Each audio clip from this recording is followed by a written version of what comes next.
Prime minister Modi ने जो आज एक तो अंडमान निकोबार में पोर्ट ब्लेयर में जो एयरपोर्ट का उद्घाटन कर रहे थे उसके बाद वो, और फिर उसके बाद शाम में जो लंका लगाई है इन लोगों की, ये 20 लाख करोड़ के घोटालेबाजों की, इन बेईमानों की, जरा उसे समझाइए इसके क्या मायने हैं। मनीष जी, आज इन्होंने जो एक परिचय दिया है इस घोटाले का, वो अद्भुत था। और वो बता रहा है ये कहानी वो 2024 तक सुनाएंगे और इसमें बड़े रंग आएंगे, अभी इसमें बड़े रंग आएंगे। लेकिन आज जो कहानी सुनाई उसी ने बहुत कुछ कह दिया मनीष जी। उन्होंने इस गठबंधन का जो परिचय दिया, इसका जो चरित्र चित्रण किया, जैसे हम लोग हाई स्कूल इंटर में होते थे ना, कि तो आता था कि तुलसीदास का चरित्र चित्रण करिए, सूरदास का चरित्र चित्रण करिए, वैसे आज इन्होंने जो गिरोह का चरित्र चित्रण किया वो अद्भुत किया। उन्होंने मनीष जी कहा कि जो करोड़ों के घोटाले में जमानत पर, उसका सम्मान। अगर परिवार सहित पूरा परिवार जमानत में, तो उसका ज्यादा सम्मान।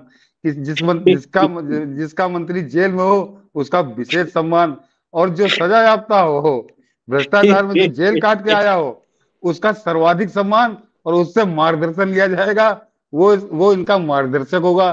तो उन्होंने ये 4-5 सेंटेंस में इस पूरे गठबंधन का कहिए या गिरोह का कहिए, खाका खींच दिया कि ये कैसा गिरोह। और मनीष जी, हम शायद हम लोग 5-6 महीने पहले कभी चुनाव बात हुई, तभी कहा था कि यही सबसे बड़ा मुद्दा होगा और ये इनके लिए बहुत भारी पड़ेगा। मनीष जी, जरा गौर करिए, लालू यादव, सोनिया, राहुल, मल्लिकार्जुन खड़गे, 50,000 करोड़ का इसके पास शिकायत इसकी दर्ज है कर्नाटक के लोकायुक्त के पास। ये इसको जो दलित नेता बना घूमता है, दलित नेता नहीं, ये दुर्दांत नेता है। ये 50,000 करोड़ के घोटाले में ये स्टालिन का मंत्री जेल में, ममता का मंत्री जेल में, केजरीवाल का मंत्री जेल में, और ये सब अदालत के द्वारा जेल में। कोई जबरदस्ती, जैसे इंदिरा गांधी ने मीसा में पकड़ के बंद किया था, नरेंद्र मोदी ने किसी को बंद नहीं किया है। ये बाकायदे ईडी और सीबीआई द्वारा सबूतों के साथ पकड़े गए हैं और सब, किसी की जमानत नहीं हो रही है। सब तो जितने हैं, तो आज नरेंद्र मोदी ने सही कहा कि जो घोटालेबाज उसका सम्मान, जो परिवार सहित घोटालेबाज उसका ज्यादा सम्मान। तो ये इनका यही है। और अभी काफी समय है, 2024 तक आते आते ये इसी तरह के हो जाएंगे। और मनीष जी, आज उन्होंने कांग्रेस को, विशेषकर राहुल को, बहुत जबरदस्त होया। उन्होंने कहा कि हमने सरकारों को विरोध करने के लिए कभी विदेशी मदद नहीं ली। तो सीधे सीधे यही आदमी है जो ब्रिटेन में जाके रोता है, अमेरिका में जाके रोता है। और वहां तो इसने बकायदे ब्रिटेन में तो आह्वान किया था कि अमेरिका से और यूरोप से कि आओ, लोकतंत्र की हत्या हो रही है, तुम लोग हस्तक्षेप करो। सीधे सीधे इसने हमले की बात की थी। चीन के गाने गाया करता है, जैसे भिखारी भगवान के गाने गाता है, इस तरह से चीन के गाने गाता है। तो आज उन्होंने वो, मतलब ये आज नरेंद्र मोदी ने अपने 2024 के एजेंडा बताया है कि क्या क्या किस लाइन पे वो अटैक करेंगे, उसकी एक इन्होंने झलक दी है। तो ये भी इसको बहुत महंगा पड़ने वाला है, जो ब्रिटेन और अमेरिका में जाके रोया गया है। इसका हिसाब किताब इससे इन 8-9 महीनों में नरेंद्र मोदी जगह जगह पे लेंगे। और तब 2024 का चुनाव आते आते इसके कपड़े नहीं बचेंगे इसके बदन पे। ये बहुत बुरी हालत होने जा रही है। सर, कहते हैं ना, जो टीम लीडर होता है उसका एक कैसे मोटिवेशन होता है। मोदी जानते हैं और पूरा देश जानता है कि बीजेपी सिर्फ और सिर्फ मोदी के नाम पर जीतती है, मोदी की क्रेडिबिलिटी पर। लेकिन आज विपक्ष के कई लोग जो स्वार्थ बस भाग करके चले गए थे, जिसमें से वो बिहार का वो कुशवाहा भी था, बहुत सारे लोग थे। मतलब इन लोगों को बहुत ज्यादा मनाया नहीं गया, ये एकदम बिल्कुल बलपूर्वक आ गए हैं, एंट्री मारी है। लेकिन फिर भी इन सबका सम्मान किया गया। कहा कि एक तरह से मोटिवेट किया कि 2014 में हम 38% लेकर के आए थे वोट, 2019 में 45%, और 200 से ज्यादा, 245 सीट के आसपास हमने 50% से ज्यादा जीत इंडिकेट कर दिया कि तुम्हारे आने से पहले ये सब कुछ है। लेकिन फिर कहा कि मुझसे गलती हो सकती है, लेकिन मैं बदनीयती से मैंने कभी कोई काम नहीं किया है।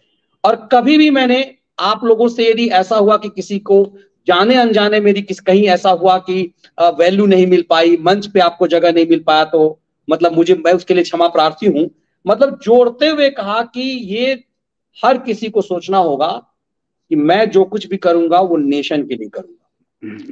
तो इंडिकेट कर दिया कि यदि उस कोटे में जाकर के बेईमानी कर भी रहे थे, इशारा अजीत पवार और दूसरों के लिए है जो लोग आरोप लगाते हैं, इशारा कर भी रहे थे कि यहां आने के बाद वॉशिंग मशीन में धुलना ही पड़ेगा। नहीं नहीं मनीष जी, ये तो कर इनको निपटाने वाली बात हुई थी, लेकिन आज वास्तव में नरेंद्र मोदी ने जो बात कही, उन्होंने एक एक और जो अर्थ समझाया स्थिर सरकार और अस्थिर सरकार का, तो वो भी उन्होंने निपटाया कि ये जब अपने घोटाले भ्रष्टाचार को ये कह देता था कि गठबंधन की मजबूरी का, लेकिन स्थिर सरकार का ये फायदा होता है पिछले 9 सालों में कि देश ने कालजयी फैसले लिए और देश की दशा बदल दी, दिशा बदल दी। तो ये बिल्कुल सत्य है, इसमें कहीं कोई आप इस पे उंगली नहीं उठा सकते। देश की दिशा दिशा भी बदली है, दशा भी बदली है। जो 12वें नंबर 10वें 12वें नंबर पर था, वो आज 5वें नंबर पर है। आर्थिक स्थिति की बात करिए, ये 67 साल में जो केवल 2-3 करोड़ घरों में नल से जल जाता था गांवों के, उन वहां पे 2024 तक आते आते सारे 20 करोड़ घरों में वो नल से जल पहुंचेगा। 12-13 करोड़ शौचालय बने हैं, 2-3 करोड़ लोगों को घर मिला है। और मरीज जी, सबसे खास बात कि वो जो आयुष्मान योजना है, कभी ये जिक्र नहीं करते, उसमें संख्या मनीष जी 5 करोड़ आदमी इस देश में ऐसा है जिसने आयुष्मान योजना के तहत फ्री में अपना इलाज कराया है। 5 लाख रुपए तक का इलाज होता है। तो वास्तव में देश की दशा और दिशा तो बदली। और एक बार हम लोग उसको 2 महीने पहले भी उसका जिक्र किया था जब वो खबर आई थी। आज नरेंद्र मोदी ने भी कहा कि देश में एक्सट्रीम पॉवर्टी, जिसे कहना चाहिए चरम की गरीबी, वो खत्म हो गई है, और ये आईएमएफ ने कहा है। तो ये 9 साल में देश ने दिन देखे हैं, इसमें इसमें क्या शक है। सड़कों का माया जाल आप देख लीजिए, सड़कों का जो जाल बिछा हुआ है पूरे देश के अंदर, वो कभी नहीं था ऐसा। तो 9 साल के अंदर करीब करीब 9 साल में 70,000 किलोमीटर नेशनल हाईवे बना है मनीष जी। ये छोटी मोटी उपलब्धि है। और आज वो दगाबाज जो दिल्ली से पहुंचा था, जालसाज ठग, वो कह रहा था कि रेल के आप सेकंड क्लास के रेलगाड़ी के डिब्बे में बैठ जाइए, तो देखिए क्या मोदी ने रेल को बर्बाद कर दिया। ये पागल है कि अंधा है, सूरदास है ये। मनीष जी, उन 2014 तक वो जो सेकंड क्लास का डिब्बा, जो जनरल डिब्बे की ये बात कर रहा था, उसमें अंग्रेजों के समय में भी लकड़ी की पटरी लगती थी। और 2014 तक उसमें जो जनरल डिब्बा था उसमें लकड़ी की पटरी लगाती थी कांग्रेस। उसके गरीबों को गद्दा नहीं उपलब्ध था। 2014 में आने के बाद नरेंद्र मोदी ने उसका बदला। आज अब जनरल डिब्बे में भी वही वही कुर्सी होती है जो आपके स्लीपर क्लास में होती है। और ये भी दर्शक जान ले कि नरेंद्र मोदी का जो अगला प्लान है, और 2024 जरा रिपीट होने दीजिए, कि जो जनरल डिब्बा है वो भी एसी होगा। ये बहुत बड़ी योजना है प्रधानमंत्री की, कि टिकट पे ज्यादा कोई जोर दबाव टिकट के दाम का बनाए, चाहे जो वो जनरल डिब्बा हो चाहे स्लीपर क्लास, पूरी हिंदुस्तान की रेल एयर कंडीशन। और ये कह रहा है मोदी ने रेल को बर्बाद कर दिया, तो इसको क्या मतलब, ये कहीं नहीं, सामने मिल इसने जाए इतना तो। ही नहीं कहा, इसने इस बेईमान फ्रॉड ने कहा कि 9 साल में सब कुछ बर्बाद कर दिया गया, सब बेच दिया, धरती आसमान पाताल सब बेच दिया। तो ये लोग क्या समझते हैं कि इस देश की जनता मूर्ख है, जातिवाद के नशे में इस देश की जनता मूर्ख है। और ये जो नटंकी करता है कि दिल्ली को हम पेरिस बना देंगे और टेम्स नदी बना देंगे, इन धूर्तों को रत्ती भर शर्म नहीं आती। नहीं नहीं, तो बेशर्म है मनीष जी, वो इंटरनेशनल स्टैंडर्ड का बेशर्म है। उसको कतई शर्म नहीं आ रही, कोई किसी भी मुकर सकता है, कुछ भी कर सकता है।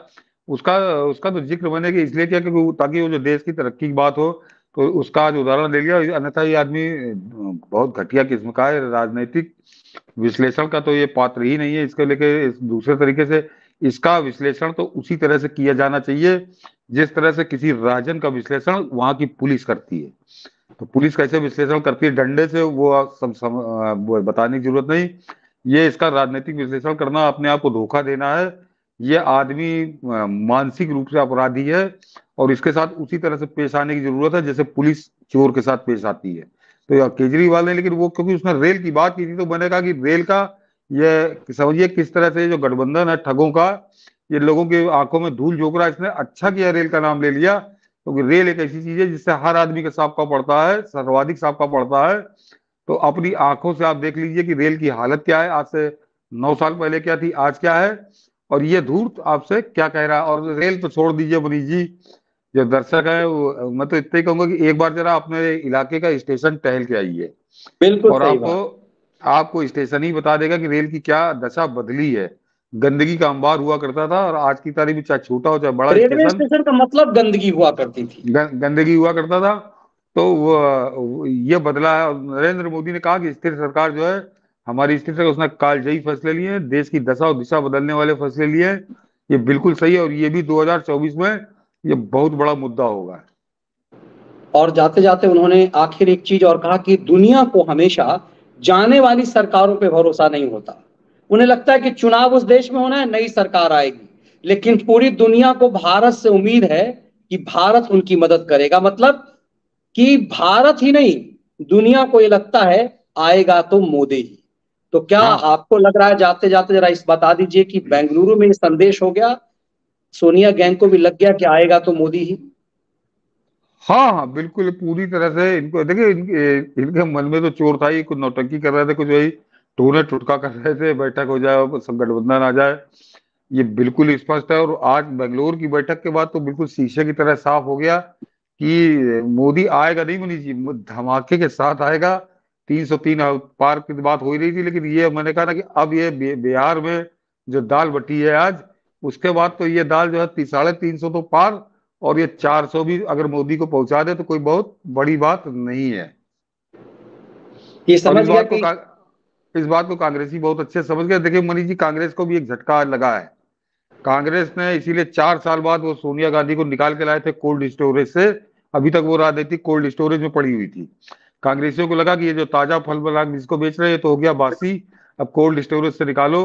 तो कोल्ड स्टोरेज से निकाल के सोनिया गांधी को पहुंचाएगी। तो इनको लगा था कि सोनिया का बड़ा भारी कद है, जब दिल्ली के खैराती लुटियन लुटियन मीडिया गाया करती है, गाती बजाती है कि उस दबाव में नीतीश कुमार और लालू भी आ जाएंगे और सोनिया को हम संयोजक डिक्लेयर कर देंगे। तो वो देखिए, वो ये नहीं कर पाए, और उसी का नतीजा है कि लालू और नीतीश बिना बातचीत किए भाग गए बीच में ही छोड़ के बैठक। तो कांग्रेसियों की आधी रणनीति तो सफल हुई, लेकिन आधी बुरी तरह से फेल हुई। ये आज ये बेंगलोर की बैठक मनीष जी सोनिया को संयोजक घोषित करने के लिए ही थी, लेकिन ये नहीं हो पाई क्योंकि लालू भाग नहीं गया, होता। नीतीश भाग गया, अखिलेश चले गए, स्टैलिन चले गए, तो फिर कोई मतलब नहीं रह गया था। तो कांग्रेस को भी आज झटका लगा है, और सोनिया की भी समझ में आ गया है कि पप्पू पास नहीं होगा, पप्पू फेल हो गया तो पप्पू फेल ही होगा 2024 में भी फेल होगा, चाहे 13 25 26 लोग मिलकर नकल करावे तब भी नकल नकल से भी पास नहीं होगा ये। सर, इसलिए मैं नकल क्यों कर रहा हूँ बता दूं कि इसने इसने सोचा, इसको किसी महामूर्ख, इसका जो सलाहकार मंडली है उसमें किसी ने समझा कि मोदी की दाढ़ी है, तुम भी दाढ़ी रख लो, तो अच्छे भले चेहरे पर दाढ़ी बढ़ाए घूम रहा है साल भर से, ये नकल से भी पास नहीं होगा, ये पप्पू फेल ही होगा।